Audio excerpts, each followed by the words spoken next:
मुफ्ती कवि की night club में रंगीन एंट्री, वीडियो लीक हो गई, सोशल मीडिया पर हलचल।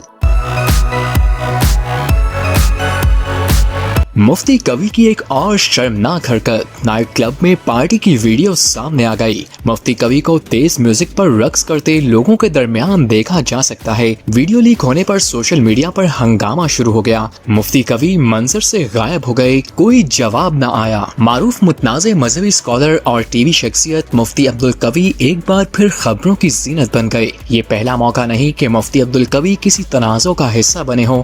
इससे कबल भी उनका नाम मुतअद्दिद स्कैंडल्स में सामने आ चुका है, जिनमें कंदील बलोच और टिकटॉकर हरीम शाह के साथ तनाज़ुआत शामिल हैं।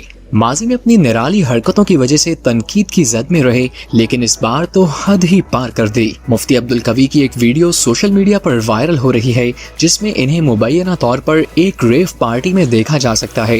रेव म्यूजिक पार्टी एक ऐसी तकरीब होती है जहां तेज मौसीकी, डीजे और रक्स का इस्तेमाल किया जाता है। वायरल वीडियो में देखा जा सकता है कि मुफ्ती अब्दुल कवि अपने रिवायती लिबास में नाइट क्लब में मौजूद हैं, जबकि इर्द गिर्द लोग मौसीकी पर महवे रक्स हैं। वीडियो वायरल होने के बाद सोशल मीडिया सारिफीन की जानिब से मिला जुला रद्द-ए-अमल सामने आ रहा है। कुछ सारिफीन तंजिया तबसरे कर रहे हैं, जबकि कुछ ने इस अमल पर तनकीद की है। एक सारिफ ने लिखा कि कंदील बलोच इनके बारे में दुरुस्त कहती थी। एक और सारिफ ने तबसरा करते हुए कहा कि मुफ्ती साहब अपना जन्नत का वीजा कैंसिल करवाने की कोशिश कर रहे हैं। सोशल मीडिया इन्फ्लुएंसर आफाक खान ने कहा कि मुफ्ती कवि एक ऐसा मसला बन गए हैं जो हल नहीं हो पा रहा। इनको कंदील बलोच ने बहुत पहले बेनकाब कर दिया था। ताहाल मुफ्ती अब्दुल कवि की जानिब से इस वीडियो या पार्टी में शिरकत के हवाले से कोई बाज़ाब्ता मौक़िफ़ सामने नहीं आया।